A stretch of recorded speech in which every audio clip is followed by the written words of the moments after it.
చేస్తే దేవుడు తన చిత్తంలో ఉన్న వ్యక్తులను బయలుపరుస్తాడు. అయితే మనకేంటి తొందర ఎక్కువ.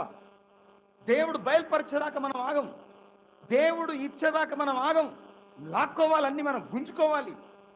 కావాలి కావాలి కావాలి. చాలా మంది ఎట్లుంటారట, ఫ్రీగా వస్తుందని మీరే డాష్ పూర్తి అని తొందరపడి, బా మన కులమే, అబ్బా అందంగా ఉంది, అబ్బా బాగా కట్నం, అబ్బా బాగా బంగ్లా ఉంది, బా బాగా బ్యాక్గ్రౌండ్, ఇవేవి పనికిరావు మ్యారేజ్ దృష్టిలో. మ్యారేజ్ దృష్టిలో పనిచేసేది ఒక్కటే, దేవుని చిత్తం. మీరు అలా చేశారా? అబ్రహాం అలా చేశాడు కాబట్టి అబ్రహాము నుండి ఇస్సాకు, యాకోబు